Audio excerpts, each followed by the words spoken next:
ఓం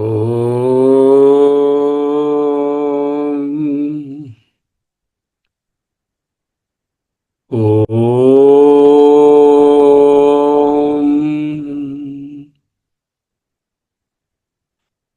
ఓం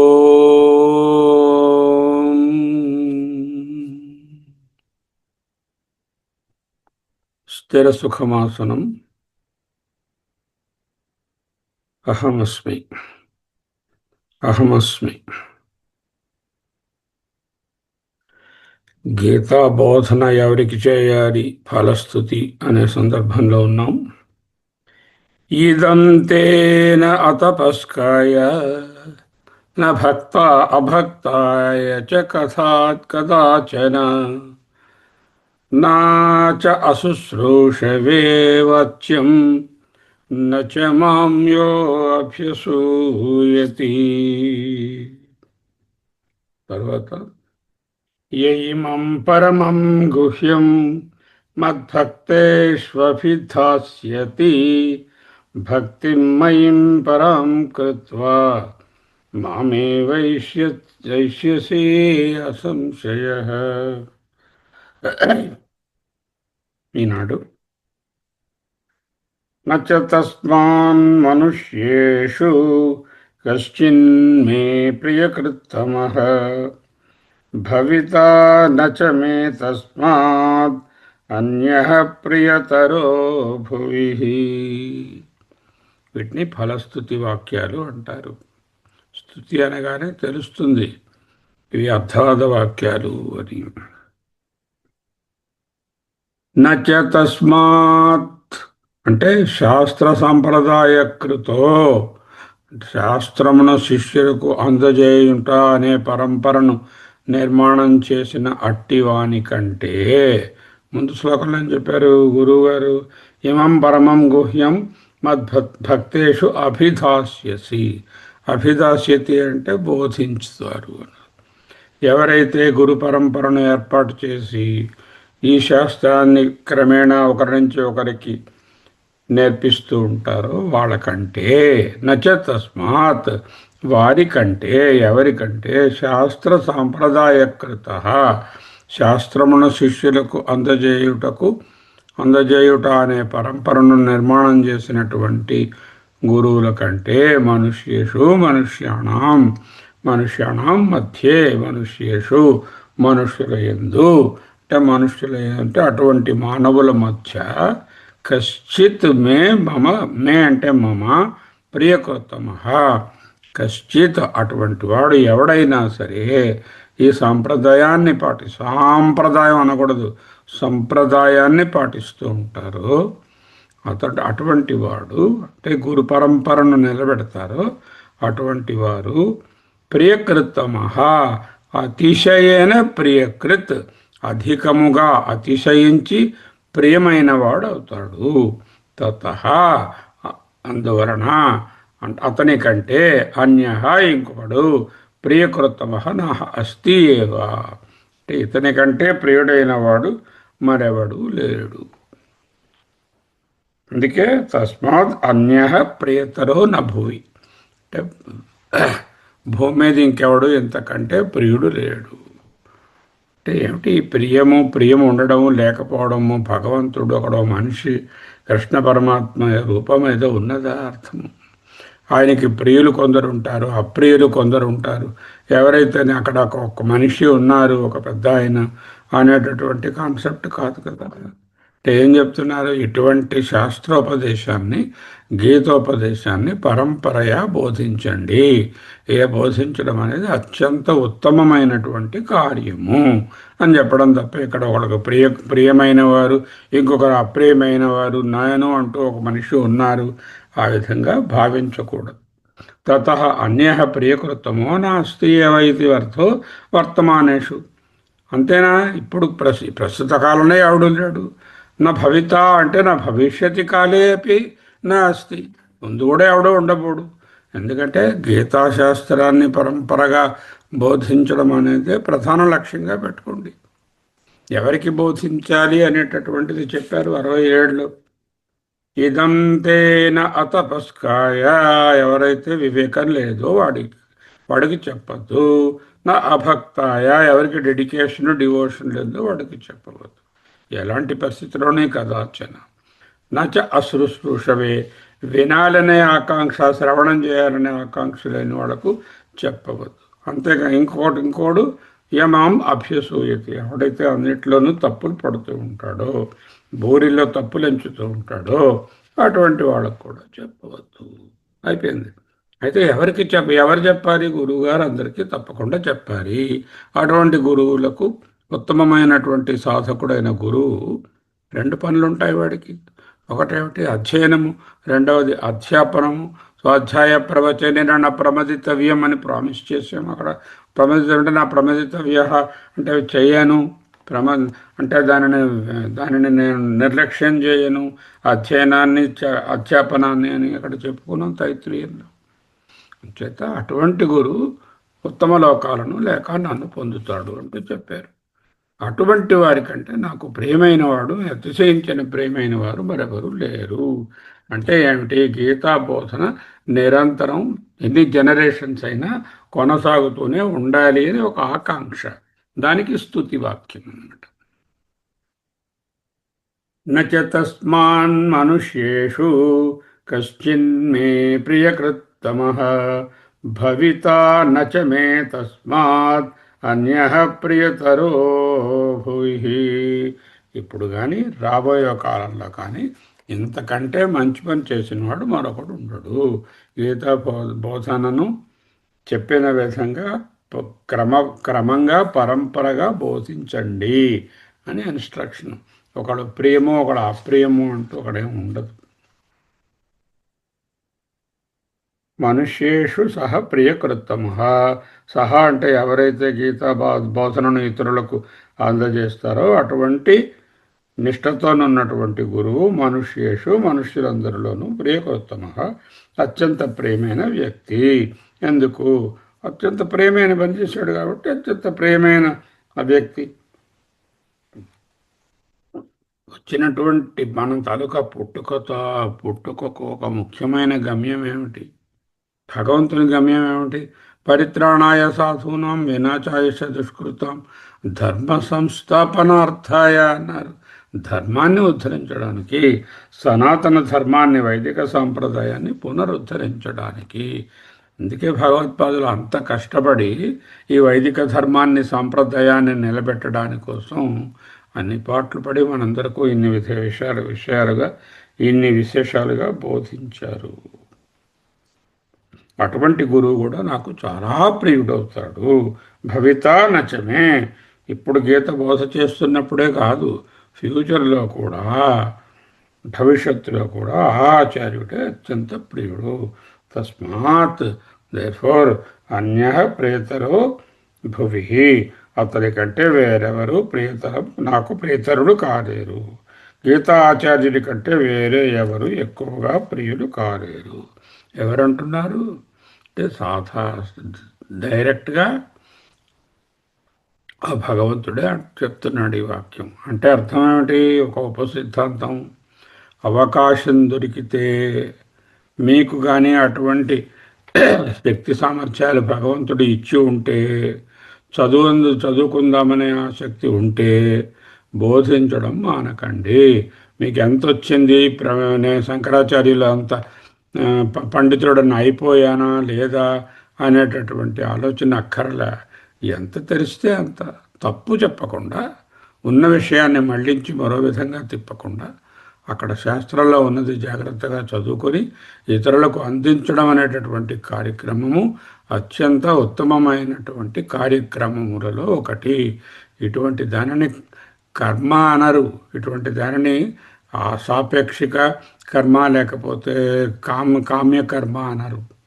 దీనిని నిష్కామ భగవత్ సేవ, నిష్కామ లోకసేవ, లోక సంగ్రహము.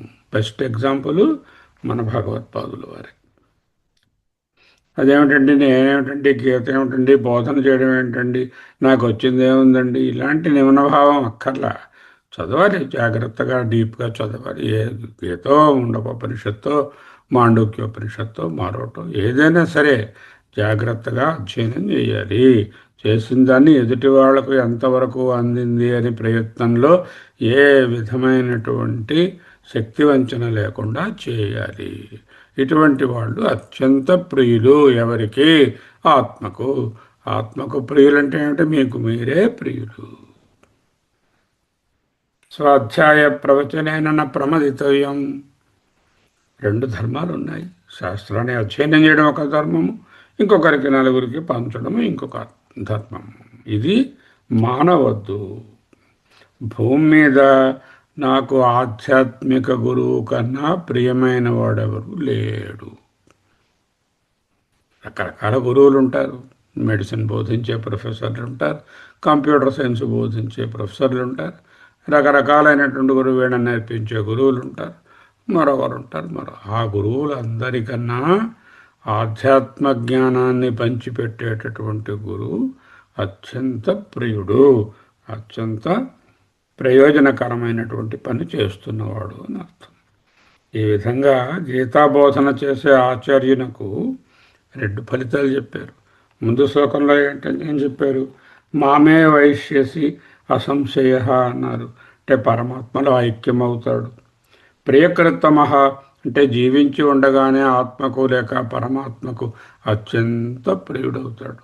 అంటే ఇటు జీవన్ముక్తి అటు విదేహముక్తి కూడా సంపాదించే అవకాశం ఉంది.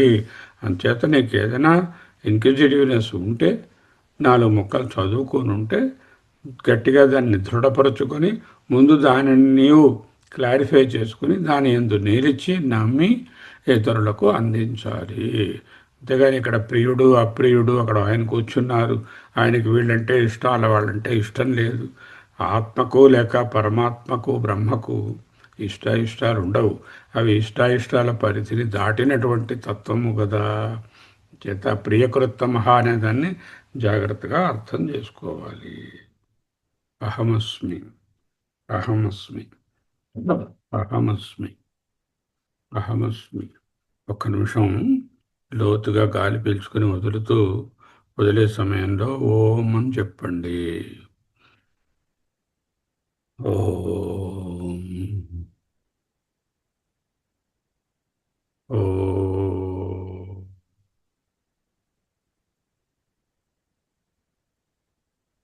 ఓం, ఓం, ఓం,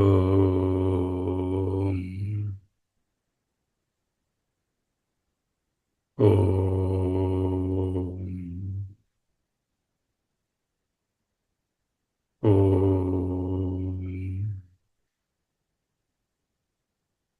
ఓం,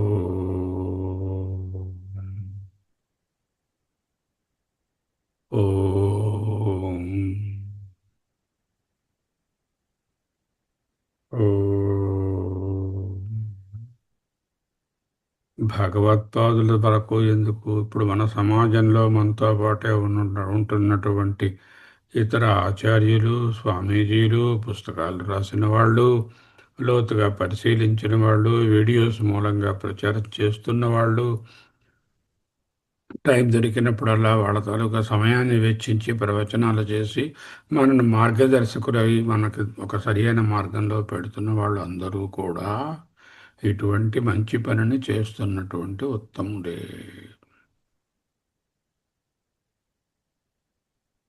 ఏదో గ్రూప్ స్టార్ట్ చేసుకుంటారు, జాగ్రత్తగా అధ్యయనం చేసుకుంటారు కొన్ని ఏళ్ల పాటు కాంపిటెంట్ అయినటువంటి గురువుల దగ్గర. అది చాలా మంచి పని. టైంని వృధా చేయకుండా కావలసిన దాని వైపు మళ్ళించారు కదా. అటువంటి దానికన్నా ఉత్తమమైన మానవ జీవితము ఏమున్నది? Okay, next. అధ్యేష్యతే చ ఇమం ధర్మ్యం సంవాదమావయోః జ్ఞానయజ్ఞేన తేనాహం ఇష్టః స్యామ్యితి మే మతిః. అధ్యేష్యతే చ ఇమం ధర్మ్యం సంవాదమావయోః జ్ఞానయజ్ఞేన తేనాహం ఇష్టః స్యామ్ ఇతి మే మతిః అధ్యేష్యతే చ యః ఇమం ధర్మ్యం సంవాదం ఆవయోః జ్ఞానయజ్ఞేన తేన అహం ఇష్టః స్యామ్ ఇతి మే మతిః. అంటే దీనిని జ్ఞానయజ్ఞం అంటున్నారు భగవంతుడు ఇక్కడ. ఇటువంటి దానిని కర్మయజ్ఞం కన్నా ద్రవ్యయజ్ఞం కన్నా శ్రేయా ద్రవ్యమయాజ్ఞేయ జ్ఞానయజ్ఞ పరంతప. ముందే చెప్పారు, జ్ఞానయజ్ఞం అన్నిటికన్నా శ్రేయస్సు, కర్మయజ్ఞం ప్రేయస్సు. కర్మయజ్ఞం ఫలితాలను ఇస్తుంది. ఫలితాలు లేకుండా, ఫలితాలను ఆశించకుండా, ఫలితాల మీద ఏ విధమైనటువంటి అవకాశము కూడా లేనటువంటి జ్ఞానయజ్ఞము ఉత్తమోత్తమము. యహ ఎవడైతే ఇమం ఈ ధర్మ్యం అంటే ధర్మయుక్తమైన, అంటే as per the Vedanta teaching. ధర్మం అంటే ఇక్కడ లా అండ్ ఆర్డర్ అని కాదు, వేదాంత శాస్త్రములో చెప్పిన విధంగా బోధింపబడినటువంటి in line with scriptural instructions and injunctions. ఆవయోః అంటే మన ఇరువురి యొక్క అనర్థం. ఆవయోః ఎవరంటున్నారు? కృష్ణ పరమాత్మ రూపంలో ఉన్నటువంటి బోధకుడు, టీచర్ అంటున్నారు. ఆవయోః అంటే ఎవరు? ఆవయోః అంటే అర్జునుడు, కృష్ణుడు. అక్కడ ఇద్దరే ఉన్నారు కదా. మన ఇద్దరి యొక్క అంటే కృష్ణార్జునుల యొక్క. అక్కడ శ్రీకృష్ణుడు ఎవరు? టీచర్గా మాట్లాడుతున్నాడు. He is a teacher and he is saying you and me we have discussed very profound teaching of the scriptures. ఎవడైతే ఈ ధర్మయుక్తమైనటువంటి ఈ శాస్త్రాన్ని ఆవయోః మన ఇరువురి యొక్క సంవాదం. సంవాదం అంటే కొట్టుకోవడం కాదు, సంవాదం అంటే ఒకరితో ఒకరు మాట్లాడుకోవడం. సమ్యక్ వాదన. వాదన అంటే డిబేట్ చెప్పు. సమ్యక్ చక్కగా వితర్కించి ఒక విషయాన్ని తెలుసుకోవడం సంవాదము. అంటే కన్స్ట్రక్టివ్ డిబేట్. సంవాదం, సంవాద రూపమైనటువంటి ఈ గీతాశాస్త్రాన్ని, ఉపనిషత్సారమైనటువంటి గీతాశాస్త్రాన్ని మన ఇరువురి యొక్క ఆవయోః అధ్యేష్యతే అంటే పఠించును. ఇంతకుముందు పఠింపించడం ఇంపార్టెంట్ అని చెప్పారు, ఇప్పుడు పఠించడం గురించి ఇంపార్టెన్స్ చెప్తున్నారు. అంటే శ్రోతలు వింటున్న వాళ్ళ గురించి మాట్లాడుతున్నారు. అధ్యేష్యతే, అధ్యేష్యేతే అంటే పఠింపించుతున్నారు. అధ్యేష్యతే అంటే పఠిస్తున్నారు. వండుకొను లాగన్నమాట. ఖానా ఖిలానా, పీనా పిబానా. అధ్యేష్యతే అధ్యేష్యేతే. అధ్యేష్యతే పఠిస్తారో, తేన చ వాని చేతను కూడా, అహం నేను, జ్ఞానయజ్ఞేన జ్ఞానయజ్ఞము ద్వారా ఇష్టః స్యామ్. ఇష్టః అంటే ఇష్టి. ఇష్టి అంటే ఆరాధన, యజ్ఞము. జ్ఞానయజ్ఞం చేత పూజించబడతాడు. ఇష్టః అంటే ఆరాధన. మామూలుగా నాకు ఇష్టం, నాకు ఇష్టం. ఆ ఇష్టంలో కూడా ఒకదాని ఎందు ఆరాధన భావమే ఇష్టం. నాకు దైవం అంటే చాలా ఇష్టము.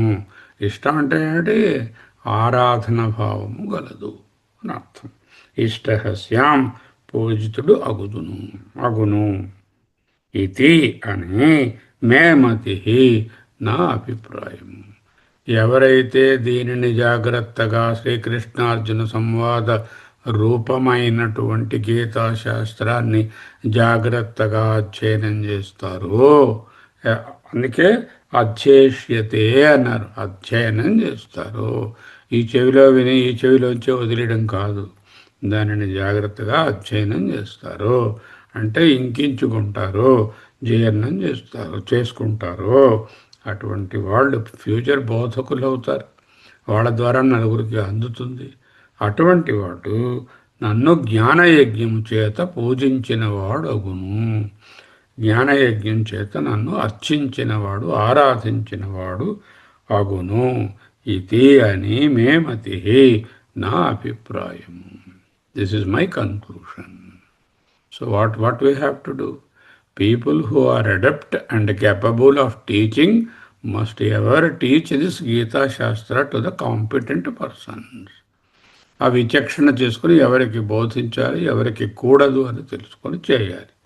అంతేకాకుండా వినేవాళ్ళు కూడా అత్యంత ఏకాగ్రతతో ఇది ఒక శాస్త్ర అధ్యయనము అని తెలుసుకుని ఏదో కేవలం మామూలుగా వినడం కాకుండా దీనిని అత్యంత ఆసక్తితో ఏకాగ్రతతో శ్రవణం చేస్తారో వింటారో అటువంటి వాళ్ళు కూడా జ్ఞానయజ్ఞం చేసిన వాళ్ళతో సమానమే, లేక ఇదే జ్ఞానయజ్ఞం అని.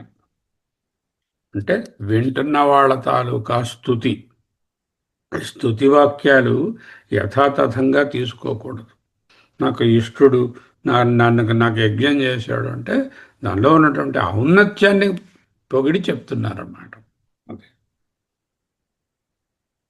శిష్యుడి తాలూకా గొప్పతనాన్ని మహిమ గురించి చెప్పబోతున్నారు. శిష్యుడు 2 రకాలుగా విభజించారు. ఒక రకం వాళ్ళు గీతాశాస్త్రాన్ని శ్రద్ధగా నేర్చుకుంటాడు, ఆయన ఉత్తమ శిష్యుడు. రెండవ రకం వాడు గీతాశాస్త్రాన్ని శ్రద్ధగా నేర్చుకోడు, కానీ గీతాశాస్త్రాన్ని వింటూ ఉంటాడు. అర్హత ఉన్నటువంటి వ్యక్తి నేర్చుకుంటే అధ్యయనం అంటారు, అర్హత లేని వ్యక్తి వింటే దాన్ని శ్రవణం అంటారు. This is not the SMN, శ్రవణ మనన నిధిధ్యాస గురించి మాట్లాడటంగా. ఒక విషయాన్ని ఎవడైనా అర్హత ఉన్నటువంటి వాడికి బోధిస్తే, అంటే పీజీ స్టూడెంట్స్కి మెడిసిన్ నేను పట్టుకెళ్ళి బోధిస్తే వాళ్ళు ఆల్రెడీ అర్హత సంపాదించి పోస్ట్ గ్రాడ్యుయేట్ స్టూడెంట్ అయ్యారు కాబట్టి వాళ్ళు చేసేది అధ్యయనం అవుతుంది. అదే పాఠం ఏ విధమైనటువంటి ఎక్స్పోజరు లేని ఎంబీబీఎస్ కూడా చదవకుండా ఇంజనీరింగ్ లేకపోతే ఇంకో కామర్స్తో చదువుకున్న వాళ్ళకి ఆ క్లాసు నేను చెప్తే అది శ్రవణం అవుతుంది, అది సింపుల్ లిసనింగ్ అవుతుంది. సో ఇక్కడ అధ్యయనం చేసిన వాళ్ళ గురించి మాట్లాడుతున్నారు.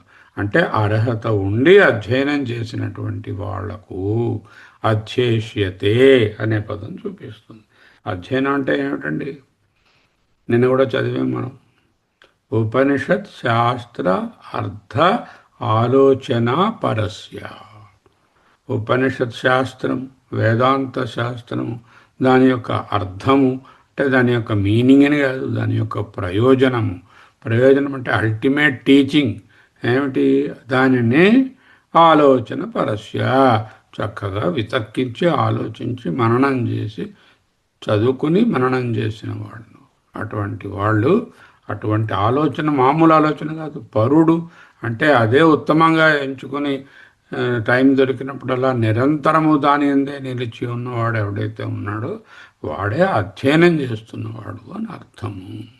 అధ్యయన భారతి అంటే అదే అర్థం. దీనికి ఏమాత్రం కొంచెం తక్కువగా ప్రవర్తించినా మనం అధ్యయన భారతిలో ఉండడానికి అర్హులము కాము అని అర్థం. 1 పంక్చువాలిటీ, 2 డిసిప్లిన్, 3వది ఏకాగ్రత, 4వది చెప్పిన విషయాన్ని అర్థం చేసుకోవడం, సందేహాలు గ్యారంటీగా వస్తాయి, సందేహాలను తీర్చుకోవడం, ఏదైనా రాసి చెప్పమని చెప్తే రాయడం, ఒళ్ళు వంచడం, అంతేగాని శరీరాన్ని కొంచెం కూడా అలవనివ్వకుండా ఏదో ఆయన వారి పాటికి వారు చెప్పుకొని పోతున్నారులే, అది చెప్పేవాళ్ళు వాళ్ళకి ఏం పోయింది, టైము వాళ్ళకి ఎక్కువైపోయింది, అందువల్ల కూర్చున్నారు. ఏదో పావుగంట వాట్సాప్ చూసుకుంటూ, పావుగంట ఫేస్బుక్ చూసుకుంటూ కూర్చుంతో 4:15 అని అనుకోవడం అధ్యయనం అనబడదు. బాడీ ప్రజెంట్, మైండ్ యాబ్సెంట్, అదేం ఉపయోగం ఉంటుందండి? యహ ఇమం సంవాదం అధ్యేష్యతే అంటే చక్కగా ఎవరైతే ఈ సంవాదం గీతాశాస్త్రాన్ని అధ్యయనం చేస్తారో, ఏ సంవాదము? ఆవయో సంవాదం, మన ఇరువురి యొక్క సంభాషణ రూపంలో ఉన్నటువంటి the dialogue between the divine and the to be divine. One is divine, the other is aspiring to be divine. అంతేగాని కృష్ణుడు అర్జునుడు అనేటటువంటి రూపాలు కాదు. One is divinity personified already, the other is approaching the divinity with humility. శిష్యుడు అంటే వాడే, మరెవడు కాడు. ఎవడైతే ఆ డివినిటీని, ఆ ఆత్మతత్వాన్ని చాలా హ్యూమిలిటీతో, చక్కటి వినమ్రతతో అందుకోవడానికి ప్రయత్నం చేస్తున్నాడో వాడు శిష్యుడు. ఆవయో సంవాదం ధర్మ్యం. ఎటువంటి సంవాదం ఇది? ధర్మ్యం. ధర్మం అంటే ఏమిటి? వేదోక్తం, వేదో నిత్యమధీయతాం తదుదితం కర్మస్వనుష్ఠీయతాం. దాంట్లో ఉన్నటువంటి విషయాలను జాగ్రత్తగా అర్థం చేసుకోవడం. భగవద్గీత వేదాల సారమని సందర్భం వచ్చినప్పుడల్లా ఈ పరమాత్మ చెప్తూనే ఉన్నారు. నేను చెప్తున్నది కొత్త సిద్ధాంతం కాదు. వైదిక సాంప్రదాయం తగ్గిపోతూ ఉంటే దానిని మళ్ళీ నిలబెట్టడానికి ధర్మ సంస్థాపనార్థాయ సంభవామి యుగే యుగే అంటూ చెప్పి ఉన్నారు. అధ్యేష్యతే, ఎవరైతే ఇంత గొప్ప సంప్రదాయాన్ని, సంవాదాన్ని క్రమ పద్ధతిలో క్రమం తప్పకుండా చాలా కాలం కాంపిటెంట్ అయిన ఆచార్యుని యొద్ద అధ్యయనం చేస్తారో అటువంటి దాన్ని జ్ఞానయజ్ఞము అంటారు. జ్ఞానయజ్ఞన, గీతాబోధనను జ్ఞానయజ్ఞం అన్నారు. గీతా అధ్యయనాన్ని జ్ఞానయజ్ఞం అన్నారు. అంటే అగ్నిహోత్రం చేసి వెలిగించి చేసే యజ్ఞం కన్నా, ద్రవ్యయజ్ఞం కన్నా జ్ఞానాగ్ని సర్వకర్మాణి భస్మసాత్ కురుతేత శ్రేయాన్ ద్రవ్యమయాద్యజ్ఞాత్ జ్ఞానయజ్ఞ పరంతప. 4:33. సో అన్ని యజ్ఞాల కన్నా జ్ఞానయజ్ఞం శ్రేష్టమైనది. జ్ఞానయజ్ఞం ద్వారా గీతాబోధనను వినే శిష్యులందరూ భగవంతుని ఆరాధిస్తున్నారు. కళ్ళ ఎదురుగుండా భగవంతుని చిత్రపటం పెట్టుకుని, విగ్రహం పెట్టుకుని దానికి పువ్వులు పూజ చేసేటటువంటి దానికంటే ఇది ఉత్తమమైనటువంటి ఆరాధన. తేన అహం ఇష్ట, వారు నా చేత పూజించబడుతున్నారు. ఇష్టం అంటే ఇక్కడ పూజ, ఇష్టి అంటే ఒక రకమైనటువంటి పూజ. ప్రత్యక్షంగా జరగడం లేదు, పూజా ద్రవ్యాలు లేవు, పూజారి గారు లేరు, అర్చన లేదు, ఏ విధమైనటువంటి మంత్రాలు లేవు. అయితే ఏమిటి, అహంకారం అనేటటువంటి పుష్పాన్ని సమర్పైక్యం పుష్పం శిరసిజం ఉమానాథ భవతే అని ఆయన చెప్పినట్టుగా హృదయ పుష్పాన్ని భగవంతుని పాదాల దగ్గర ఉంచి ఆ భగవంతుడే నేనని తెలుసుకోవడానికి ప్రయత్నం చేసేటటువంటి ఈ కార్యక్రమం అంతా యజ్ఞమే. కనుక ఇక్కడ మోక్ష ఫలం చెప్పలేదు, కానీ చెప్పకనే చెప్పినట్టే. ఇటువంటి వాళ్ళు ఈ విధంగా చదవగా చిత్తశుద్ధి కలుగుతుంది. చిత్తశుద్ధి కలిగిన తర్వాత జ్ఞానయోగ్యత ప్రాప్తి వస్తుంది. తత్ప్రాప్తి ద్వారా జ్ఞానాన్ని పొందుతారు. యహ ఇమం ధర్మ్యం ధర్మాత్ అనపేతం సంవాద రూపం, ధర్మము నుంచి తొలగినటువంటి ఈ సంవాదమును తేన ఇదం కృతం స్యాత్, ఈ విధముగా చేయదగినది జ్ఞానయజ్ఞేన. విధి జపాంసో మానసానాం యజ్ఞానాం జ్ఞానయజ్ఞో మానసత్వాద్ విశిష్టతమ ఇది. విధిగా జపము, ఉపాంశ జపము, మానస జపము, పూజలు, ఆరాధనలు, యజ్ఞాలు కంటే ఇది ఉత్తమమైనది. మన ఉపదేశ సారంలో కూడా చెప్పారు, గట్టిగా చేసేటటువంటి జపము కంటే మందంగా చేసేటటువంటి జపము, మందంగా చేసేదానికంటే మానస జపము ఉత్కృష్టమైనదని భగవానులు రమణ మహర్షి చెప్పారు. జ్ఞానయజ్ఞం మానసం కాబట్టి సర్వశ్రేష్టము. ఫలాన్ని విధిస్తున్నారు. ఫలవిధి ఏవం వా దేవతాది విషయ జ్ఞానయజ్ఞ ఫలతుల్యం అస్య ఫలం భవతి. దేవతలను యజ్ఞ కార్యాలతో అర్చించినటువంటి ఫలం ఎటువంటిదో అటువంటి ఫలము దీనికి కూడా వస్తుంది. తేన అధ్యయనేనా అహం ఇష్ట పూజిత, అటువంటి అధ్యయనం చేత అహం నేను ఇష్ట అంటే పూజిత శ్యాం భవేయం ఇది మే మతి, అంటే ఇది నా నిశ్చయం. అధ్యేష్యతే చ ఇమం ధర్మ్యం సంవాదమావయోః జ్ఞానయజ్ఞేన తేనాహం ఇష్టస్యాం ఇతి మే మతిః. అహమస్మి అహమస్మి అహమస్మి. 52 శ్లోకాలను రేపు చూసుకుందాం. 71, 72. అహమస్మి అహమస్మి సోహం సోహం సోహం సోహం సోహం సోహం సోహం సోహం సోహం సోహం సోహం సోహం సోహం సోహం సోహం సోహం. అహమస్మి అహమస్మి అహమస్మి. అహమస్మి అహమస్మి అహమస్మి అహమస్మి అహమస్మి సోహం సోహం సోహం స్వస్తి.